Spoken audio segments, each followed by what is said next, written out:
को नमस्कार। मेरे YouTube चैनल में आप सबका स्वागत है। आज हम पढ़ते हैं परिवहन एवं संचार। परिवहन जो है वो वस्तुओं और सेवाओं के आदान प्रदान या गमनागमन की एक विधा है। अपन देखते हैं कि कुछ क्षेत्र ऐसे हैं जहाँ बहुत सारी वस्तुएं जो हैं वो उत्पादित की जाती हैं या पैदा होती हैं, और कुछ क्षेत्र ऐसे होते हैं जहां इनका अभाव होता है। तो अपन दैनिक जीवन में भी बहुत सारी जो वस्तुओं का उपभोग करते हैं, और वो जो वस्तुएं होती हैं वो परिवहन के साधनों के माध्यम से अपने तक पहुंचती हैं। इसी प्रकार से जैसे अपने क्षेत्र हैं, उन क्षेत्रों में भी बहुत सारी ऐसी चीज़ें होती हैं जो अपने यहाँ मांग से ज़्यादा होती हैं। उन चीज़ों को परिवहन के साधनों के माध्यम से अपन अन्यत्र दूसरे स्थानों पर लेके जाते हैं। तो इस प्रकार से देखें तो परिवहन और जो संचार है वो वस्तुओं और सेवाओं के आदान प्रदान की एक विधा है, या वस्तुओं और सेवाओं के आवागमन या गमनागमन की एक विधा है। परिवहन में अपन 3 टर्म ले सकते हैं: परिवहन, संचार और व्यापार। ये तीनों जो हैं वो एक दूसरे के पूरक कहे जाते हैं, या अपन कहें कि तीनों एक दूसरे पर आधारित हैं। बिना परिवहन के संचार और व्यापार संभव नहीं है, बिना संचार के व्यापार और परिवहन संभव नहीं है, और बिना व्यापार के संचार और परिवहन संभव नहीं है। यानी अगर देखें तो तीनों जो चीज़ें हैं वो एक दूसरे पर आधारित हैं। अब अपन बात करें परिवहन की विभिन्न विधाओं या परिवहन के साधन। परिवहन के साधन, तो परिवहन के साधनों की बात करें तो परिवहन साधनों को अपन 3 भागों में विभाजित कर सकते हैं। परिवहन साधनों में एक तो हो गया स्थल परिवहन, स्थल परिवहन, दूसरा जल परिवहन, जल परिवहन, और वायु परिवहन।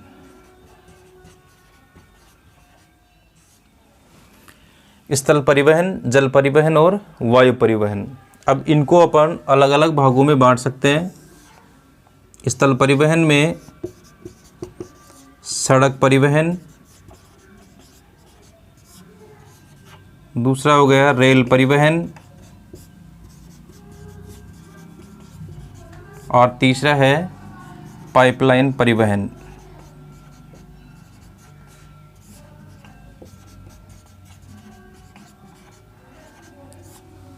पाइपलाइन जो परिवहन है वो आजकल जलीय भागों में भी बनाई जाने लगी है। तो इस प्रकार से स्थल परिवहन को 3 भागों में बांट सकते हैं: सड़क परिवहन, रेल परिवहन और पाइपलाइन परिवहन। पाइपलाइन परिवहन एक नई विधा है जो वर्तमान में ज़्यादा मात्रा में काम में ली जाने लगी है।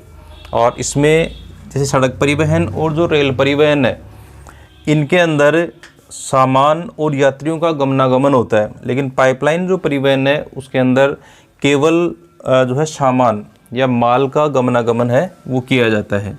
इसके बाद में अपन बात करें जल परिवहन की, तो जल परिवहन को 2 भागों में विभाजित किया जा सकता है।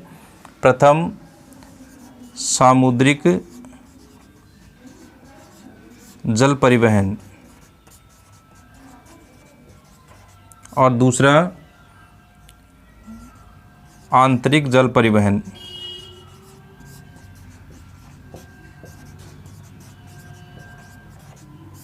सामुद्रिक जो जल परिवहन है उसके अंतर्गत बड़े जो जहाज हैं, अंतर्राष्ट्रीय जो व्यापार है वो समुद्रों के माध्यम से किया जाता है, वो इसमें शामिल किया जाएगा। आंतरिक जल परिवहन में किसी भी क्षेत्र में, किसी भी राष्ट्र में स्थित जो झीलें हैं, नहरें हैं, तालाब वगैरह, नदियाँ वगैरह हैं, उनको परिवहन के रूप में काम में लेते हैं, वो चीज़ें शामिल हैं। दूसरा है वायु परिवहन। तो वायु परिवहन को अपन 2 भागों में बांट सकते हैं: एक तो आंतरिक या घरेलू वायु परिवहन, और दूसरा अंतर्राष्ट्रीय। अंतर्राष्ट्रीय जो है परिवहन।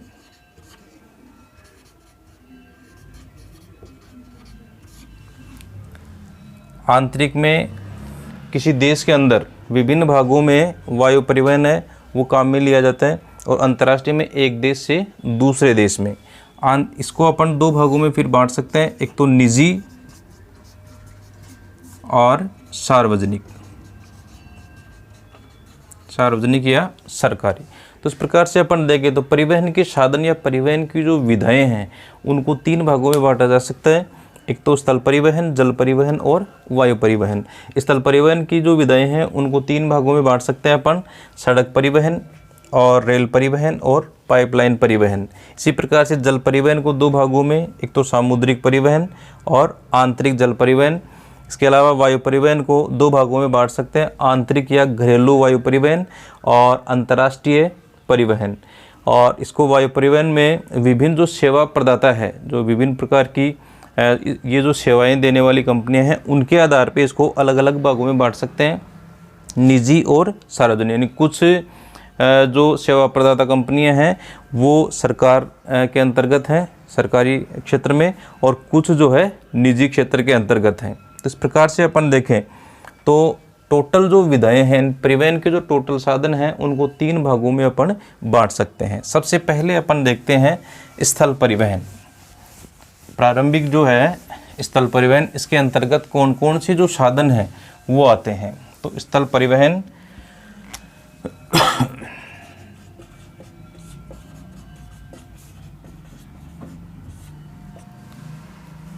स्थल परिवहन के अंतर्गत धरातलीय जो भाग होता है या संपूर्ण जो भू क्षेत्र होता है, उस संपूर्ण भू क्षेत्र में लाने ले जाने के लिए विभिन्न जो साधन काम में लिए जाते हैं वो सारे के सारे स्थल परिवहन के अंतर्गत आते हैं। यानी एक दूसरे स्थान पर लाने ले जाने के लिए या आवागमन या गमनागमन के लिए किसी धरातल या भू क्षेत्र पर काम में लिए जाने वाले जो साधन हैं वो सब स्थल परिवहन के अंतर्गत शामिल किए जाएंगे, जिसके अंतर्गत सड़क, रेल और पाइपलाइन। इसके अंतर्गत अपन तीन विधाओं को शामिल कर सकते हैं, सड़क, रेल और पाइपलाइन। इसमें सबसे पहले अपन देखते हैं सड़क परिवहन। सड़क परिवहन, ठीक है। सड़क परिवहन जो है वो परिवहन की विधाओं में सर्वोत्तम विधा है, वो मानी जाती है, क्योंकि हर व्यक्ति को ये जो सुविधा है वो उपलब्ध होती है। सड़क परिवहन की दृष्टि से अगर अपन देखें तो वर्तमान में लगभग 65% माल, लगभग 65% वस्तुएं या माल और लगभग 80% यात्री या लोग, इनका परिवहन सड़क मार्गों के द्वारा किया जाता है, ठीक है। टोटल जो वस्तुओं या माल का गमनागमन होता है या आवागमन होता है उसमें 65% जो वस्तुएं हैं या माल है वो सड़क परिवहन के द्वारा संपादित किया जाता है, और 80% जो यात्री परिवहन है वो किस रूप में होता है, सड़क परिवहन के द्वारा किया जाता है। अगर सड़क परिवहन का विकास भी तेज, अन्य जो विधाएं हैं उनके अनुपातिक रूप में अगर अपन देखें तो इसका विकास भी काफ़ी तेज़ गति से हो रहा है। और इसके अंतर्गत आंकड़ों की अपन बात करें तो प्रतिवर्ष लगभग 7 से 10% तक सड़क परिवहन का विकास है वो हो रहा है। ये विधा जो है वो तेज़ी से विकसित हो रही है, सड़क परिवहन जो है वो इस दर से बढ़ता जा रहा है। इसके अलावा जैसे सड़क परिवहन के साधनों की अपन बात करें कि सड़क परिवहन के विभिन्न जो साधन हैं या आवागमन के विभिन्न जो साधन हैं जो सड़क मार्ग के द्वारा चलते हैं, विभिन्न प्रकार के वाहनों को इसमें शामिल किया जाता है। तो वाहन जो है वो लगभग 10 से 12% प्रति वर्ष की दर से बढ़ रहे हैं। तो इस आधार पे, आंकड़ों के आधार पे अपन ये अनुमान लगा सकते हैं कि सड़क परिवहन जो है वो लगातार विकसित होता जा रहा है, क्योंकि प्रतिवर्ष 7 से 10% सड़क परिवहन में वृद्धि दर्ज की गई है। और सड़क परिवहन के जो साधन हैं, आवागमन के जो साधन हैं, जो वाहन हैं, वाहनों की संख्या में 10 से 12% तक प्रतिवर्ष की वृद्धि जो है वो हो रही है। दूसरा, सड़क परिवहन का जो महत्व है वो सर्वाधिक महत्व इसलिए है क्योंकि कम दूरी के लिए सबसे अच्छा साधन है वो माना जाता है, और सबसे सुगम और सस्ता साधन है वो मानते हैं इसको, क्योंकि एक तो हर आदमी की पहुंच में है। हर व्यक्ति जो है वो कम दूरी के लिए रेल परिवहन या वायु परिवहन या अन्य जो परिवहन के साधन हैं उन तक उनकी पहुंच नहीं होती है। तो हर व्यक्ति की पहुंच में होता है। साथ में सर्वाधिक सुगम, सस्ता और कम और मध्यम दूरी के लिए सर्वोत्तम जो साधन है वो इसको कहा जा सकता है। इसके अलावा अपन बात करें कि सड़क परिवहन का महत्व जो है वो अन्य परिवहन की विधाओं के बजाय ज़्यादा क्यों है, तो इसमें कुछ ऐसे गुण हैं जिसके कारण से सड़क परिवहन अन्य विधाओं के बजाय ज़्यादा सर्वोत्तम माना जाता है। कि एक तो इसमें विश्वसनीयता जो है वो अन्य विधाओं के बजाय ज़्यादा है। दूसरा, लचीलापन जो है वो इसमें ज़्यादा है। लचीलापन होने का मतलब ये हो गया कि जैसे मान लो अपने को रेल से यात्रा करनी है तो अपने को जो है अपने घर से रेल के लिए पहले यात्रा करनी पड़ेगी सड़क मार्ग के द्वारा, यानी अपने को रेलवे स्टेशन पहुंचना पड़ेगा। साथ में अपना जो गंतव्य है वो भी ज़रूरी नहीं, क्योंकि रेलवे स्टेशन निश्चित स्थान पे है। तो गंतव्य और अपना जो यात्रा शुरू करने का जो स्थान है उन क्षेत्रों तक अपने को सड़क मार्ग के द्वारा ही पहुंचना पड़ेगा। यानी हर जगह अपने को रेलवे स्टेशन उपलब्ध नहीं होंगे। इसी प्रकार से जैसे मान लो वायुमार्ग से अपने को यात्रा करनी है तो वायुमार्ग की यात्रा की जो सुविधा है वो केवल जो एयरपोर्ट्स हैं यानी जो विमानपत्तन है वहीं पे अपने को मिलेगी। इसी प्रकार जैसे मान लो जलीय भाग से अपने को यात्रा करनी है तो अपने को ये जो सुविधा है वो केवल बंदरगाहों या पत्तनों पर ही उपलब्ध होगी। तो इस प्रकार से जो सड़क परिवहन है वो हर जगह उपलब्ध हो जाता है, जबकि अन्य जो विधाएं हैं उनमें कुछ बाध्यताएं हैं, कुछ सीमाएं होती हैं या कुछ निश्चित क्षेत्रों में ही वो सुविधा है वो उपलब्ध हो पाती हैं। इसलिए ये जो परिवहन है वो अपने आप में एक यूनिक परिवहन है वो कहा जा सकता है। साथ में अगर अपन देखें तो अन्य जो परिवहन के साधन हैं उनमें सहायक के रूप में भी ये उपलब्ध होता है। जैसे रेल परिवहन है या वायु परिवहन है या जल परिवहन है। तो सड़क परिवहन जो है वो इन विधाओं के साथ में भी जो है समन्वय कर उसने बना रखा है। इनके साथ में जो है वो ये चलता है, यानी इनको सप्लीमेंट्री के रूप में एक सुविधा है वो प्रदान करता है। सड़कों की अगर अपन बात करें तो आंकड़ों के अनुसार सन 2015 के जो आंकड़े देखें तो भारत में कुल जो सड़कें हैं वो है 54.72 लाख। सड़कों की जो कुल लंबाई है वो 54.72 लाख किलोमीटर है आंकड़ों के अनुसार।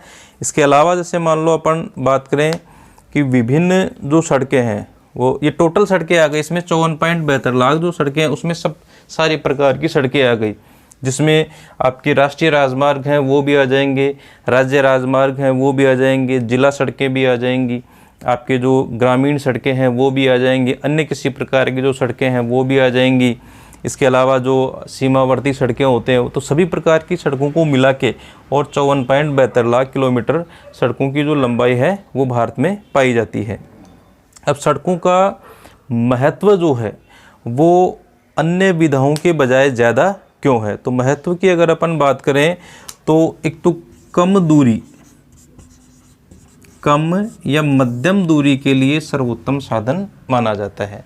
जैसे मान लो अपन बात करें रेल परिवहन की बात करें या जलीय परिवहन की बात करें या वायु परिवहन की बात करें तो रेल परिवहन जो है वो लंबी दूरी के लिए सस्ता है, लेकिन लंबी दूरी के लिए भी उसके अंदर जो है बहुत ज़्यादा मात्रा में यात्रियों की आवश्यकता होगी, बहुत ज़्यादा मात्रा में माल की आवश्यकता होगी। अगर मान लो ज़्यादा मात्रा में माल नहीं है तो वह जो है वो ज़्यादा आर्थिक दृष्टि से महंगा होगा। इसलिए आपको मध्यम दूरी तक अगर मान लो परिवहन करना है यात्री के रूप में या वस्तुओं के रूप में आपको लेके जाना है तो कम और मध्यम दूरी के लिए सर्वोत्तम साधन जो है वो सड़क परिवहन माना जाता है। क्योंकि दूसरा इसमें जो अवेलेबिलिटी है वो हर जगह उपलब्ध है, यानी इसकी उपलब्धता जो है वो लगभग हर जगह होती है। यानी ये एक ऐसा साधन है, जैसे मैं अपन ने बात की कि जैसे रेल परिवहन है तो रेल के परिवहन की जो है अपने को सुविधा प्राप्त करने के लिए रेलवे स्टेशन जाना पड़ेगा।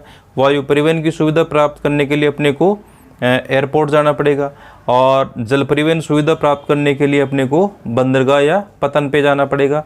लेकिन एकमात्र सड़क परिवहन एक ऐसा साधन है, एक ऐसी विधा है जो अपने घर के बाहर अपने को उपलब्ध हो जाती है।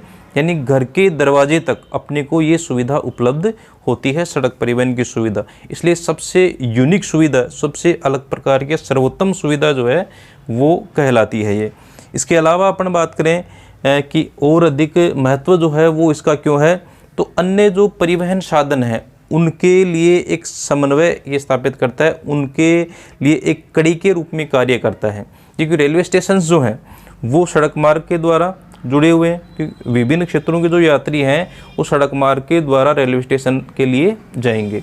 विभिन्न क्षेत्रों के जो यात्री हैं सड़क मार्ग के द्वारा एयरपोर्ट पे जाएंगे। विभिन्न क्षेत्रों के जो यात्री हैं वो जल परिवहन की सुविधा ले रहे हैं, वो सड़क मार्ग के द्वारा बंदरगाहों तक जाएंगे। तो इस प्रकार से अगर अपन देखें तो अन्य जो विधाएं हैं, चाहे वो रेल परिवहन हो, चाहे वो वायु परिवहन हो, चाहे वो जल परिवहन हो, इन सभी परिवहन के साधनों में पूरक साधन के रूप में या एक कड़ी के रूप में सड़क परिवहन है वो उपलब्ध होता है। तो इस प्रकार से अन्य साधनों के लिए एक कड़ी के रूप में ये कार्य करता है। इसके अलावा जैसे मान लो अपन बात करें तो ये जो साधन है, सड़क परिवहन के जो साधन है वो हर क्षेत्र में उपलब्ध होते हैं। यानी कहने का मतलब भारत की 70% जो जनसंख्या है वो गाँवों में निवास करती है, और सड़क परिवहन जो है वो गाँव तक यानी हर क्षेत्र में उपलब्ध होता है। तो गाँव को आपस में जोड़ने के लिए या ग्रामीण क्षेत्रों को जोड़ने के लिए सड़क परिवहन ही सर्वोत्तम साधन है, क्योंकि हर जगह रेल सुविधा या जो जल परिवहन की सुविधा या वायु परिवहन की सुविधा है वो उपलब्ध नहीं होती है। तो केवल एकमात्र सड़क परिवहन ही ऐसी विधा है, ऐसा साधन है जो हर जगह अपने को उपलब्ध हो जाती है, यानी ग्रामीण क्षेत्रों में भी ये जो है वो उपलब्ध हो जाती है।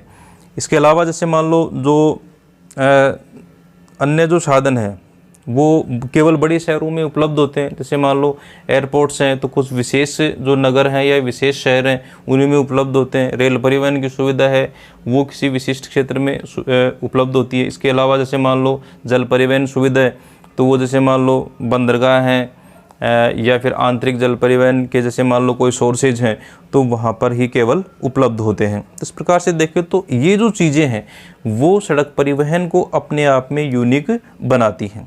अब अपन बात करते हैं कि सड़क परिवहन के अंतर्गत कौन कौन सी जो साधन हैं या कौन कौन से सड़कें जो हैं उनको अपन शामिल करते हैं। तो सड़क परिवहन के अंतर्गत विभिन्न प्रकार के जो सड़कें हैं उनको शामिल किया जाता है। इसमें पहला है महाराजमार्ग, जिसको विशेष नाम दिया गया है स्वर्णिम चतुर्भुज। स्वर्णिम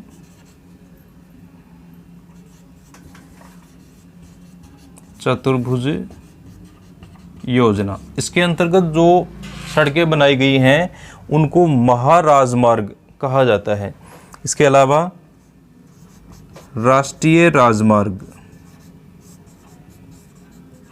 राष्ट्रीय राजमार्ग और राज्य राजमार्ग, इसके अलावा राज्य राजमार्ग, और इसके अलावा जिला सड़कें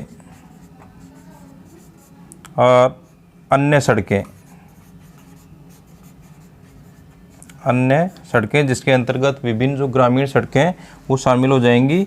और एक हो गया सीमावर्ती सड़कें।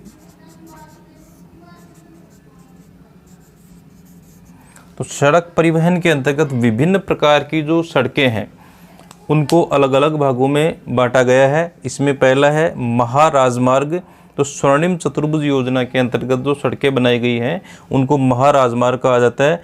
और राष्ट्रीय राजमार्ग जो विशिष्ट जो बड़े बड़े शहर हैं, विभिन्न राज्यों की राजधानियां हैं, उनको आपस में जोड़ते हैं। राज्य राजमार्ग जो एक राज्य के अंतर्गत जो सड़कें बनाई जाती हैं वो इसमें शामिल है। जिला सड़कें जो जिले के अंतर्गत सड़कें होती हैं वो इसमें बनाई जाती हैं। और इसके अलावा अन्य जो सड़कें हैं वो इसमें आ जाएंगी। और इसके अलावा सीमावर्ती सड़कें, सीमावर्ती सड़कों में जो बॉर्डर लाइन होती है उसके पास में जो सड़कें बनाई जाती हैं वो सारी की सारी सीमावर्ती सड़कें होती हैं।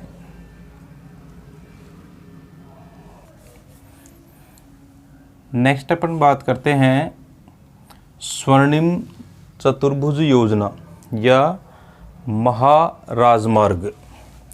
पहला है महाराजमार्ग या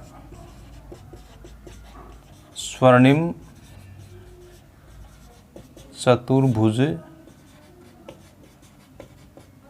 योजना। इस योजना के अंतर्गत भारत के जो 4 महानगर हैं उनको आपस में 4 लेन और 6 लेन राजमार्गों के द्वारा जोड़ा गया है और वर्तमान में इन सबको 6 लेन किया जा रहा है। ठीक है, जो भी भाग बाकी है उसको 6 लेन किया जा रहा है। साथ में जो कॉरिडोर योजना है यानी गलियारा योजना है उसको भी इसके अंतर्गत शामिल किया गया है।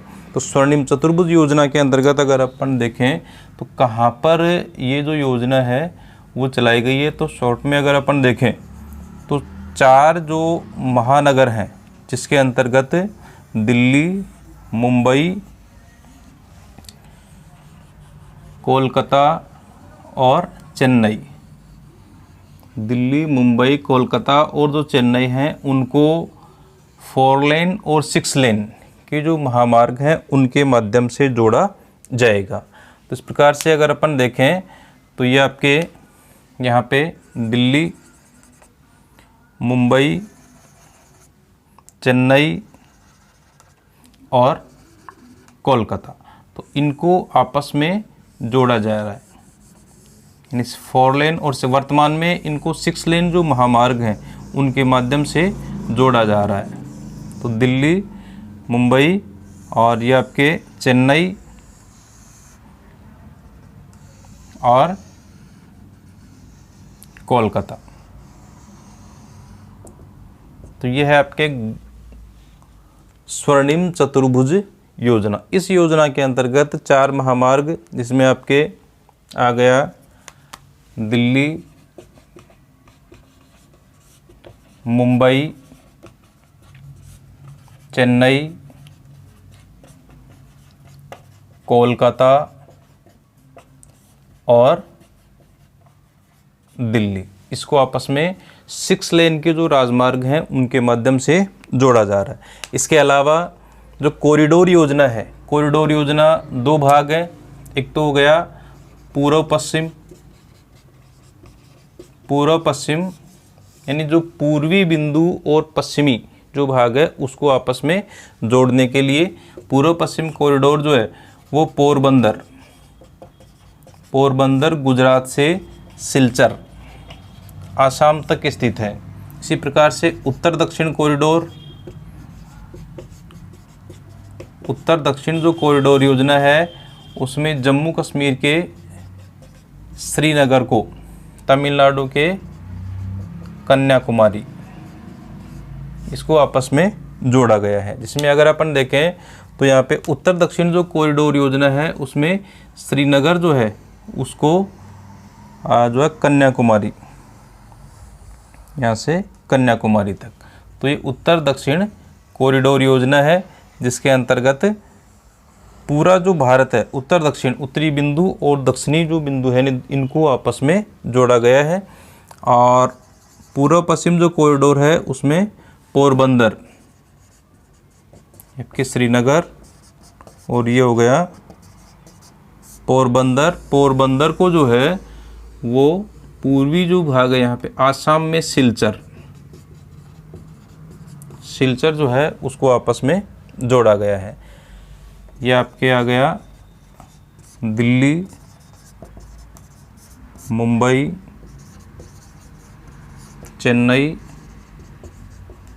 और कोलकाता। तो इस प्रकार से ये जो योजना है वो हो गई आपके महाराजमार्ग जो स्थित है स्वर्णिम चतुर्भुज योजना के अंतर्गत। स्वर्णिम चतुर्भुज महाराजमार्ग जो योजना उसमें 2 चीज़ें, एक तो स्वर्णिम चतुर्भुज आ गया यानी दिल्ली, मुंबई, चेन्नई और कोलकाता को 6 लेन के महामार्गों के द्वारा आपस में जोड़ा गया है। इसके अलावा कॉरिडोर जो योजना है वो इसके अंतर्गत शामिल है जिसमें 2 योजनाएं हैं, पूर्व पश्चिम कॉरिडोर योजना और उत्तर दक्षिण कॉरिडोर योजना। पूर्व पश्चिम कॉरिडोर योजना में भारत का जो पश्चिमी भाग है पोरबंदर गुजरात, उसमें पूर्वी जो भाग है सिलचर असम में, इनको आपस में 6 लेन महामार्ग के द्वारा जोड़ा गया है। और उत्तर दक्षिण जो कॉरिडोर योजना है उसमें उत्तरी भाग में जम्मू कश्मीर में जो श्रीनगर है उसको दक्षिणी भाग में स्थित जो कन्याकुमारी है उससे आपस में जोड़ा गया है। तो ये जो योजना है उसका जो प्रबंधन और देखरेख का जो कार्य है वो किया जा रहा है NHAI द्वारा, national highway authority of India, राष्ट्रीय राजमार्ग प्राधिकरण। ठीक है, तो इस योजना के लिए यानी कॉरिडोर योजना और स्वर्णिम चतुर्भुज योजना, इसके लिए अलग से एक प्राधिकरण है वो बनाया गया है। इस प्राधिकरण के द्वारा विभिन्न जो प्रबंधन कार्य है, रखरखाव का कार्य है और राजमार्गों के निर्माण का कार्य है वो इसके द्वारा किया जाता है। और प्राधिकरण है NHAI, राष्ट्रीय राजमार्ग विकास प्राधिकरण। इसके अलावा अपन बात करें राष्ट्रीय राजमार्ग, दूसरा आता है राष्ट्रीय राजमार्ग।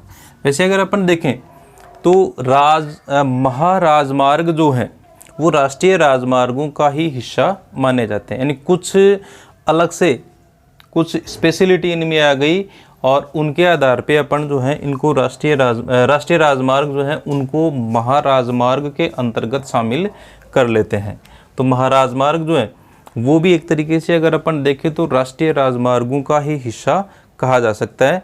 और इसके अंतर्गत पहले जो राष्ट्रीय राजमार्ग थे 2 लेन और 4 लेन के थे, वर्तमान में इनको 4 लेन और 6 लेन में परिवर्तित किया जा रहा है।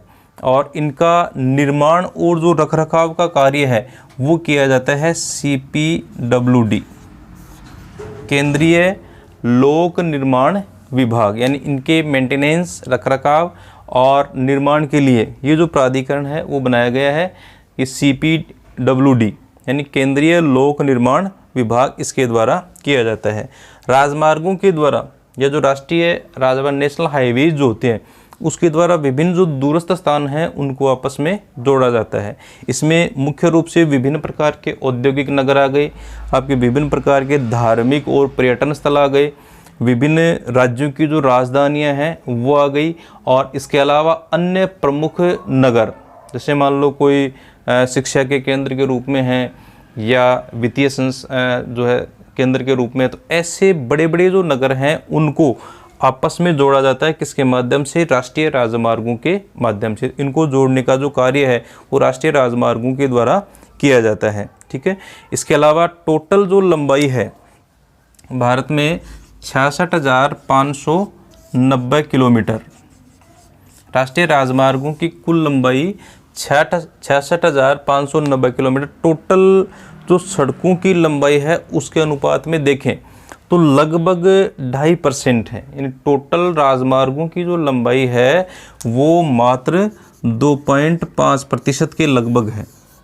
लेकिन टोटल जो यात्री और माल परिवहन होता है समस्त सड़क मार्गों से, उसका 43% जो भाग यानी लगभग आधे से थोड़ा सा कम, यानी 43% भाग है वो इनके द्वारा संपादित किया जाता है। तो राष्ट्रीय राजमार्गों का जो महत्व है वो अपन इस प्रकार से समझ सकते हैं कि टोटल जो सड़कें हैं, टोटल सड़कों की लंबाई का मात्र 2.5% भाग है ये, लेकिन टोटल जो यात्री परिवहन सड़क के द्वारा किया जाता है, टोटल जो माल का परिवहन या वस्तुओं का परिवहन सड़क मार्ग के द्वारा किया जाता है, उसका 43% हिस्सा है या 43% जो भाग है वो केवल राष्ट्रीय राजमार्गों के द्वारा ढोया जाता है। तो इनकी इम्पोर्टेंस जो है, यानी जितने भी सड़कें हैं उनमें उन सड़कों में सबसे ज़्यादा जो इम्पोर्टेंस है वो किसकी है? राष्ट्रीय राजमार्गों की।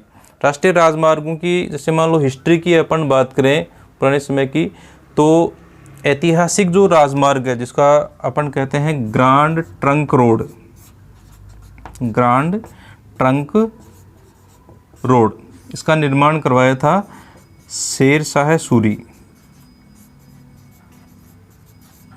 और इसका उद्देश्य था कि जो भारत का उत्तरी भाग है इस उत्तरी भाग में परिवहन सुविधा उपलब्ध करवाने के लिए, यानी यहाँ पाकिस्तान में लाहौर जो वर्तमान में पाकिस्तान में है, तो लाहौर से लेके और फिर जो है ये कोलकाता तक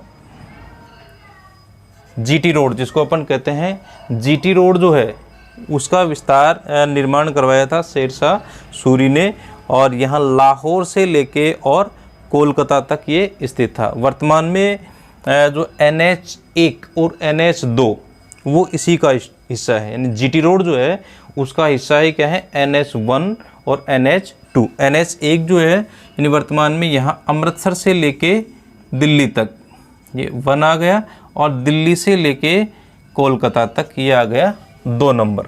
ठीक है, तो NH1 और NH2 दोनों मिलकर किसका निर्माण करते हैं, जीटी रोड का निर्माण करते हैं, जो अमृतसर से लेके और कहाँ तक है, जो पंजाब में जो अमृतसर है वहाँ से लेके और कोलकाता तक स्थित है। यानी इसमें NH1 अमृतसर से दिल्ली तक और NH2 दिल्ली से कोलकाता तक स्थित है।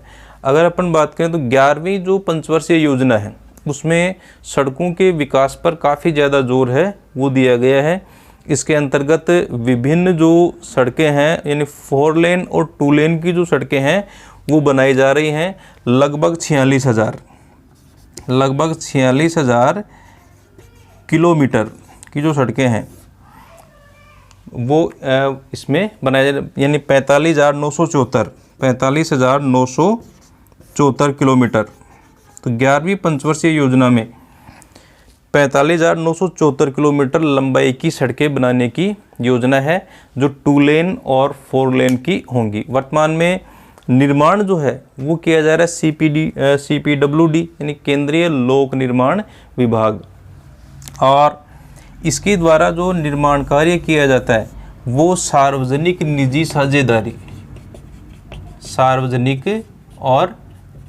साझेदारी के अंतर्गत किया जाता है, जिसको यानी BOT और BOMT के आधार पे सड़कों का निर्माण है वो किया। जितने भी इम्पोर्टेंट सड़कें हैं, चाहे वो NHAI के द्वारा निर्मित की जा रही हैं, चाहे वो CPWD के द्वारा निर्मित की जा रही हैं, यानी महाराजमार्ग या राष्ट्रीय राजमार्ग दोनों का जो निर्माण है वो इस आधार पे किया जाता है, BOT और BOMT के आधार पे। BOT build operate and transfer, यानी बनाओ सड़कें जो है वो किसी प्राइवेट जो कंपनियां हैं उनको दे दी जाती हैं, उसमें सड़कें बनाओ, ऑपरेट करो, उनको संचालन करो और फिर ट्रांसफ़र करो निश्चित समय के लिए। से मान लो सड़क बनाई, जो भी खर्चा है वो उस कंपनी का आएगा, उसके द्वारा सड़क बनाई जाएगी और उसको निश्चित समय के लिए उस सड़क से जो है टोल वहन करने की सुविधा है वो दी जाती है। भाई टोल जो है वो प्राप्त वो करेंगे और उसके बाद में उसका मेंटेनेंस का कार्य उसी के द्वारा किया जाएगा, और अंत में निश्चित अवधि के बाद में वो जो सड़क है वो गवर्नमेंट को हस्तांतरित कर दी जाती है। तो बिल्ड ऑपरेट एंड ट्रांसफ़र, और उसमें एक चीज़ और जोड़ते थे, मेंटेनेंस। ठीक है, बिल्ड ऑपरेट एंड मेंटेनेंस और ट्रांसफ़र, यानी इस दौरान अगर मान लो कोई रखरखाव का कार्य है वो भी कंपनी के द्वारा किया जाएगा। तो वर्तमान में जो भी सड़कें हैं, महत्वपूर्ण जो सड़कें हैं, वो सारी की सारी BOT या BOMT के आधार पर निर्मित की जा रही हैं। दूसरा जो 11वीं पंचवर्षीय योजना है उसमें प्रधानमंत्री ग्राम सड़क योजना, इसके अंतर्गत भी जो है सड़कों का निर्माण, यानी ग्रामीण क्षेत्रों की सर्वाधिक महत्वपूर्ण योजना है। इसके अंतर्गत मैदानी भागों में ऐसे क्षेत्र या ऐसे गांव जिनकी जनसंख्या 1000 से ज़्यादा है, या फिर पहाड़ी भागों में ऐसे गांव जिनकी जनसंख्या 500 से ज़्यादा है, उनको सड़क मार्ग के द्वारा जोड़ा जा रहा है या सड़क मार्ग के द्वारा उनको जोड़ा जाएगा इस योजना के तहत। ठीक है, तो प्रधानमंत्री ग्रामीण सड़क योजना, इस योजना के अंतर्गत मैदानी भागों में 1000 की आबादी से अधिक वाले गांव और पहाड़ी भागों में 500 की आबादी से अधिक वाले जो गांव हैं उनको इस योजना के तहत आपस में जोड़ा जाता है, यानी आपस में इनको जोड़ते हैं। इसके बाद में अगर अपन बात करें कि राजस्थान में जो परिवहन है उसमें राष्ट्रीय राजमार्ग जो हैं वो राजस्थान में कौन कौन से, तो महत्वपूर्ण जो राष्ट्रीय राजमार्ग राजस्थान के उसके बारे में अपन देखें तो राजस्थान के महत्वपूर्ण राष्ट्रीय राजमार्गों में एक तो आ गया आपके NH8 जो काफ़ी महत्वपूर्ण राष्ट्रीय राजमार्ग है, और पूरे भारत का महत्वपूर्ण राजमार्ग है ये। और ये जो राजमार्ग है भारत का व्यस्ततम राजमार्ग कहलाता है। ठीक है, तो महत्वपूर्ण जो राजमार्ग है उनकी अगर राजस्थान के संदर्भ में अपन बात करें तो एक तो आ गया आपके NH8। NH8 तो दिल्ली और मुंबई को आपस में जोड़ता है। NH8 जो है दिल्ली मुंबई, जबकि दिल्ली और दिल्ली से यहाँ पे जयपुर होता हुआ अलवर जो है ज़िले से जयपुर, और जयपुर के बाद में अजमेर, और अजमेर के बाद में उदयपुर होता हुआ जो है मुंबई को निकल जाता है। ठीक है, तो राष्ट्रीय राजमार्ग संख्या 8 ये भारत का सबसे व्यस्ततम राजमार्ग है और 6 लेन राजमार्ग है। और राजस्थान जो है उसमें जयपुर और अजमेर और उदयपुर से होके और फिर मुंबई को जाता है। तो विश्व भारत का सबसे व्यस्ततम राजमार्ग है। और दूसरा स्वर्णिम चतुर्भुज योजना, स्वर्णिम चतुर्भुज जो योजना है उसके अंतर्गत ये शामिल है। स्वर्णिम चतुर्भुज योजना में जो दिल्ली और मुंबई को जोड़ा जा रहा है तो उसका हिस्सा है राष्ट्रीय राजमार्ग संख्या 8। तो स्वर्णिम चतुर्भुज योजना का हिस्सा है ये। इसके अलावा दूसरा जो राष्ट्रीय राजमार्ग है तो ये आ गया आपके राष्ट्रीय राजमार्ग संख्या 8 है, दिल्ली, फिर जयपुर, अजमेर, उदयपुर और मुंबई। ठीक है, इसके बाद में अपन बात करें NH11, NH11 ये आगरा से शुरू होता है। आगरा से भरतपुर, राजस्थान में भरतपुर, और फिर दौसा, दौसा से जयपुर, जयपुर से सीकर, और सीकर से बीकानेर। ठीक है, तो आगरा को बीकानेर से जोड़ता है। और राजस्थान में ये भरतपुर, दौसा, जयपुर, सीकर और बीकानेर। यहाँ पे ये आपके आगरा से शुरू होके यहाँ पे आ गया आगरा, और भरतपुर, भरतपुर में प्रवेश करके ये आ गया आपके दौसा, और दौसा से जयपुर, जयपुर से सीकर, और सीकर से होके और बीकानेर तक। यहाँ पे बीकानेर में जो है NH15 में फिर ये मिल जाता है। तो NH11 जो है वो काफ़ी महत्वपूर्ण, ये आपके आ गया 8 नंबर और ये आ गया 11 नंबर। ठीक है, NH11। इसके अलावा अपन बात करें NH12 नंबर। NH12 जो है वो जयपुर से शुरू होता है, राजस्थान से शुरू होता है ये जयपुर, और जयपुर से फिर टोंक, टोंक के बाद में बूंदी, कोटा, झालावाड़, और फिर है भोपाल। झालावाड़ के बाद में मध्य प्रदेश में भोपाल तक चला जाता है। ठीक है, तो यहाँ से जयपुर से शुरू हो रहा है टोंक, टोंक के बाद में बूंदी, यहाँ पे बूंदी आ गई, कोटा, झालावाड़, और फिर भोपाल चला जाता है। ठीक है, तो ये हो गया NH12 नंबर। ठीक है, तो राजस्थान से शुरू होने वाला राजमार्ग हो गया कि अन्य जो राजमार्ग है से ये आगरा से शुरू हो रहा है, ये दिल्ली से हो रहा है। ठीक है, अन्य में जाए, लेकिन ये जो राजमार्ग है वो राजस्थान NH12 जो है वो राजस्थान से शुरू हो रहा है। इसके बाद में अपन बात करें NH14। तो NH14 जो है अजमेर के बाद में से, अजमेर के बाद में जो ब्यावर आता है, यहाँ पे ब्यावर से शुरू होता है ये ब्यावर, ब्यावर के बाद में ये जो है यहाँ पे पाली, पाली होता हुआ सिरोही और आबू, और आबू के बाद में फिर जो है ये कांडला तक चला जाता है। ठीक है, तो ये हो गया आपके NH14 नंबर। यहाँ पे ब्यावर से शुरू होगा राजस्थान से, और ब्यावर के बाद में पाली, पाली के बाद में आबू रोड, और सिरोही, सिरोही के बाद में आबू रोड, और फिर जो है कांडला बंदरगाह तक चला जाता है। इसके बाद में आपके NH15, NH15, NH15 जो है वो गुजरात में समखिलई, गुजरात का जो समखिलई है वहाँ से चलता है, और समखिलई और फिर यहाँ पे आपके बाड़मेर, जैसलमेर, बीकानेर और गंगानगर होता हुआ पंजाब में पठानकोट। ठीक है, तो ये हो गया NH-15, यानी जो मरुस्थलीय भाग है, मरुस्थलीय क्षेत्र से होके गुजरने वाला राष्ट्रीय राजमार्ग है। और यहाँ से शुरू होता है गुजरात से समखिलई, कांडला के पास में समखिलई, वहाँ से शुरू होके और फिर बाड़मेर आ गया, जैसलमेर आ गया, बीकानेर आ गया और गंगानगर। ठीक है, यहाँ से होके राजस्थान में गुजरता है। इसके अलावा एक जो है छोटा राष्ट्रीय राजमार्ग है NH-3 जो केवल धौलपुर से होके गुजरता है। दो राष्ट्रीय राजमार्ग हैं जो किसके अंतर्गत आएंगे, आपके महाराजमार्गों के अंतर्गत, यानी जो स्वर्णिम चतुर्भुज योजना है उसका हिस्सा है। एक तो हो गया NH-8 जो स्वर्णिम चतुर्भुज योजना का हिस्सा है, एक हो गया NH-3 जो कि उत्तर दक्षिण जो कॉरिडोर योजना है, जो जिसके अंतर्गत श्रीनगर और कन्याकुमारी को जोड़ा गया उसका हिस्सा है, वो माना जाता है। तो ये जो कुछ राष्ट्रीय राजमार्ग हैं जो राजस्थान के महत्वपूर्ण राष्ट्रीय राजमार्ग कहे जा सकते हैं, जिसमें NH-8 सबसे व्यस्ततम राजमार्ग है और स्वर्णिम चतुर्भुज योजना का हिस्सा है। राजस्थान का नहीं, भारत का सबसे व्यस्ततम राजमार्ग है और दिल्ली और मुंबई को आपस में जोड़ता है।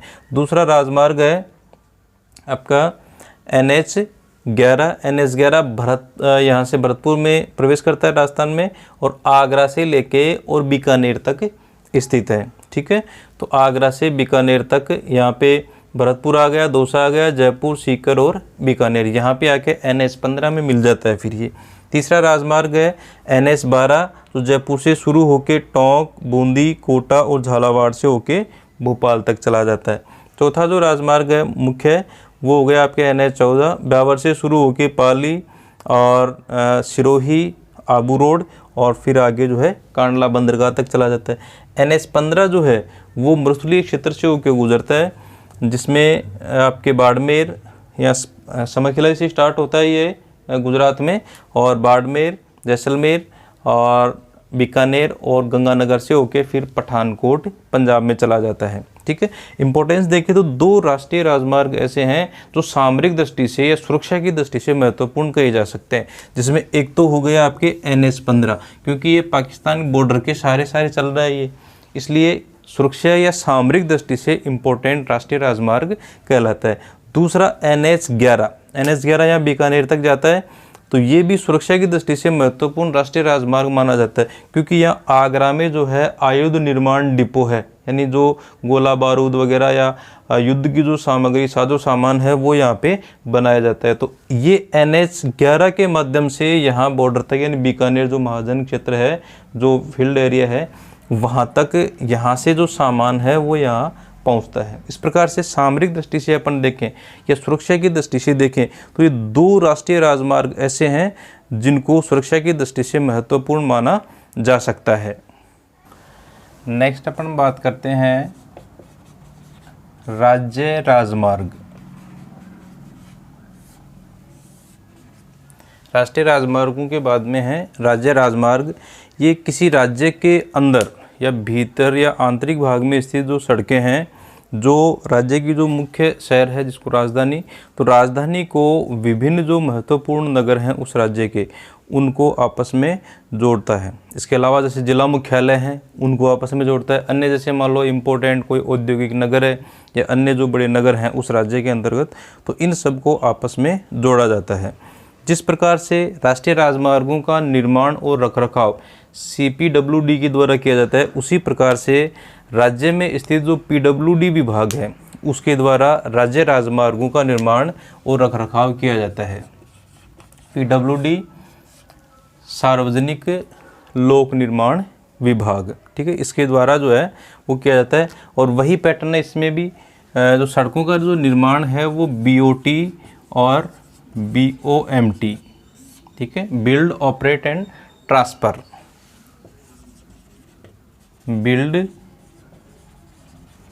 ऑपरेट एंड ट्रांसफर और build, operate, maintain and transfer. ठीक है, यानी बनाओ, संचालन करो और स्थानांतरण करो, बनाओ, संचालन करो, रखरखाव करो और स्थानांतरण करो। तो बीओटी और बीओएमटी के आधार पे पीडब्ल्यूडी के द्वारा विभिन्न जो राज्य राजमार्ग हैं उनका निर्माण किया जा रहा है। वर्तमान में भारत में कुल जो राज्य राजमार्ग हैं वो 1,31,899 1,31,899 किलोमीटर है। ठीक है, टोटल राज्य राजमार्गों की लंबाई 1,31,899 किलोमीटर के लगभग है। ठीक है, इससे राज्य राजमार्ग के अंतर्गत सबसे महत्वपूर्ण जो योजना है वो है आपके मेगा हाईवे योजना। मेगा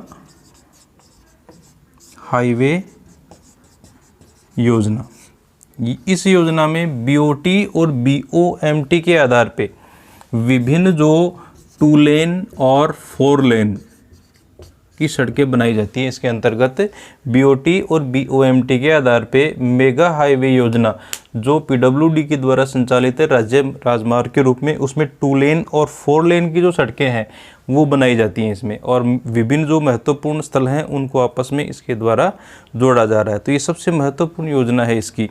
और जैसे बीओटी के आधार पर जो मेगा हाईवे सड़कें जो बन जाती हैं उन सड़कों को के ऊपर फिर जैसे बीओटी के आधार पे जिस कंपनी को टोल के वसूली के लिए दिया जाता है उसके द्वारा निश्चित समय अवधि के लिए टोल वसूल किया जाता है। और इसमें भी कुछ रिलैक्सेशन दिए गए, जैसे मान लो कृषि के लिए काम में आने वाले जो साधन हैं उनको टोल से फ्री रखा जाता है। विभिन्न प्रकार के जो सैनिक जो साधन है, सैनिक आवागमन के जो साधन होते हैं उनको टोल फ्री के रूप में रखा जाता है। एम्बुलेंस वगैरह चिकित्सा वाहन है उनको टोल फ्री के रूप में रखा जाता है।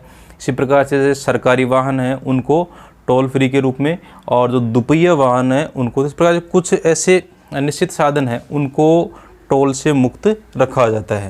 इसके बाद में अपन बात करें जिला सड़कें। जिला सड़कें तो ये जिले के अंतर्गत होती हैं। जिस प्रकार से राज्य राजमार्ग जो राज्य की राजधानी होती है उसमें जो जिला मुख्यालय हैं उनको और महत्वपूर्ण नगर हैं उनको आपस में जोड़ते हैं, उसी प्रकार से जो जिला सड़कें हैं जिला मुख्यालय को विभिन्न जो तहसील होते हैं, तहसील हेडक्वार्टर है या ब्लॉक हेडक्वार्टर्स हैं, उनको आपस में जोड़ा जाता है इन जिला सड़कों के द्वारा। तो इस प्रकार से ज़िले के अंतर्गत होंगी, और ज़िले के अंदर मुख्य जो नगर है, मुख्य जो कस्बे हैं, उन तहसील कस्बों को और ब्लॉक कस्बों को जिला हेडक्वार्टर से इन सड़कों के माध्यम से जोड़ा जाता है। ठीक है, इसके अलावा अपन बात करें अन्य सड़कें।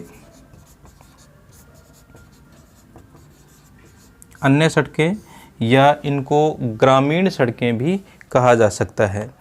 इसके अंतर्गत विभिन्न सड़कें जो गाँवों को गाँव से जोड़ती हैं या विभिन्न सड़कें जो गाँवों को कस्बों या शहरों से जोड़ती हैं, उन सभी सड़कों को इसके अंतर्गत शामिल किया जाता है। और इसके अंतर्गत प्रधानमंत्री ग्रामीण सड़क योजना, ये सबसे महत्वपूर्ण योजना है जिसमें गाँव में सबसे ज़्यादा मात्रा में सड़कों का निर्माण हुआ है। प्रधानमंत्री ग्रामीण सड़क योजना, ये इस योजना की जो घोषणा है वो हुई थी 25 दिसंबर 2000 को। 25 दिसंबर 2000 को इस योजना के अंतर्गत जो 1000 की आबादी से अधिक वाले गांव हैं, तो 2000 में शुरू हुई, 1000 की आबादी से अधिक वाले जो गांव हैं उनको सन 2003 तक उनमें सड़कों के द्वारा उनको जोड़ दिया जाएगा।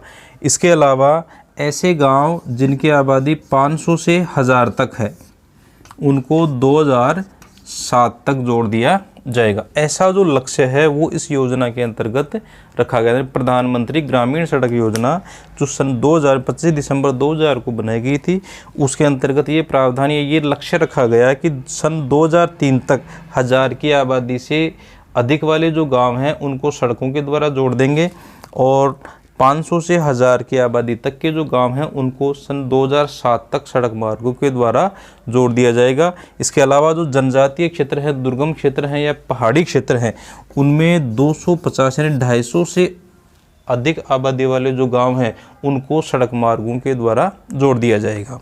ठीक है। इसके अलावा अपन सड़कों में बात करते हैं सीमांत सड़कें। सीमांत सड़कें, इनका जो निर्माण है, जैसे जो महामार्ग होते हैं या राष्ट्रीय जो राजमार्ग होते हैं या महाराजमार्ग होते हैं, उनका निर्माण केंद्र सरकार के द्वारा किया जाता है। इसी प्रकार से जो सीमांत सड़कें हैं उनका निर्माण भी किसके द्वारा किया जाता है? केंद्र सरकार के द्वारा। और इसके लिए एक जो है संगठन बनाया गया था 1960 में,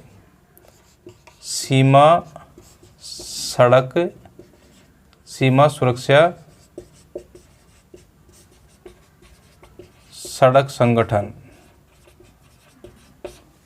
सीमा सुरक्षा सड़क संगठन। इस संगठन का गठन किया गया था 1960 में और इसके द्वारा जो सीमावर्ती जो स्टेट हैं, जिन राज्यों के साथ में अंतर्राष्ट्रीय सीमाएं लगती हैं, तो सैनिकों के आवागमन के लिए, उनकी रसद पानी के लिए या पर्याप्त मात्रा में गोला बारूद या अन्य सुविधाएं उनको उपलब्ध करवाने के लिए केंद्र सरकार के द्वारा एक संगठन बनाया गया था, सीमा सड़क सुरक्षा संगठन।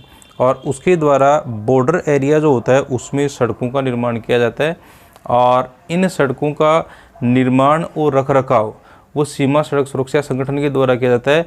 और कभी कभी जैसे ज़रूरत पड़ती है तो सार्वजनिक सुविधा की सड़कें नहीं होती है, ये केवल सेना के लिए होती हैं, सेना इनको यूज़ करती है, तो सार्वजनिक सुविधा के लिए इनको बंद भी कर दिया जाता है। एक तरीके से इनका रखरखाव प्रबंधन का कार्य है वो सारा का सारा किसके पास में होता है? सेना के पास में होता है।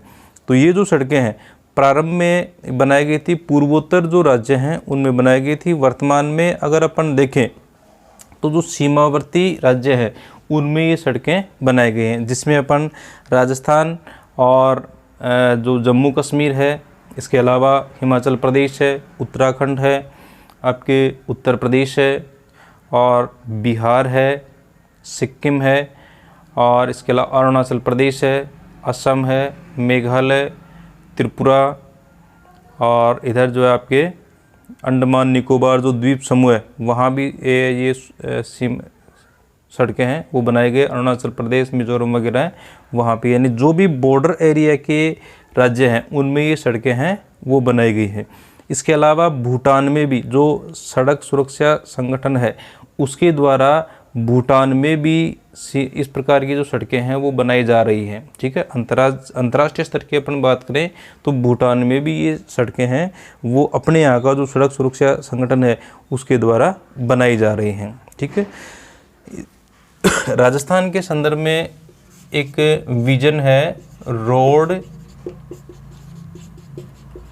विजन 2025, इसको कहते हैं रोड विजन 2025। इसके अंतर्गत सन 2000 में 25 वर्ष के अंतर्गत सन 2000 में ये रोड विजन है वो बनाया गया था। इसमें ये रखा गया था कि 2025 तक किस प्रकार से राजस्थान में सड़कों का विकास किया जाएगा, यानी 25 साल का एक प्रोजेक्ट था। इसके अंतर्गत सन 2000 से लेके और 2025 तक किस प्रकार से राजस्थान में जो है वो सड़कों का विकास है वो किया जाएगा। तो रोड विजन 2025 के अंतर्गत जो पहले 15 साल है यानी 2000 से लेके 2015 तक, उसमें ये लक्ष्य रखा गया था कि जितने भी गांव हैं उन सभी गांवों को आपस में जोड़ दिया जाएगा। तो प्रथम 15 साल का जो लक्ष्य है वो ये रखा गया था कि जैसे प्रधानमंत्री ग्राम सड़क योजना या अन्य कोई भी सड़क योजना है उसके माध्यम से 1000 से अधिक आबादी वाले जो गांव हैं, पर्वतीय क्षेत्रों में 500 की आबादी वाले जो गांव हैं, उन सभी गांवों को सन 2015 तक आप जो है सड़क मार्ग के द्वारा जोड़ दिया जाएगा। तो ये प्रारंभिक जो लक्ष्य है 15 साल का रखा गया था। उसके बाद के जो 10 साल है उसमें वो शहरी क्षेत्रों के लिए था। बाद के जो 10 साल हैं यानी सन 2015 से लेके 2025 तक, 15 से लेके और 2025 तक जो है विभिन्न जो एक्सप्रेस हाईवेज हैं उनका निर्माण, विभिन्न जो फ्लाईओवर्स हैं उनका निर्माण, 4 लेन के जो राष्ट्रीय राजमार्ग हैं उनका निर्माण, इसके अलावा धार्मिक महत्व के जो केंद्र हैं, धार्मिक महत्व के जो नगर हैं उनको, और विभिन्न पर्यटन नगर हैं उनको, विभिन्न खनन या औद्योगिक नगर हैं उनको राजमार्ग या 2 लेन या 4 लेन के राजमार्गों के द्वारा आपस में जोड़ा जाएगा। ठीक है, तो इस प्रकार से अगर अपन देखें तो एक विज़न जो है वो तैयार किया गया था, और इस विज़न के तहत सन 2000 से लेके 2025 तक किस प्रकार से राजस्थान में सड़कों का विकास किया जाएगा, उसके लिए एक ढांचा या एक खाका है वो तैयार किया गया था।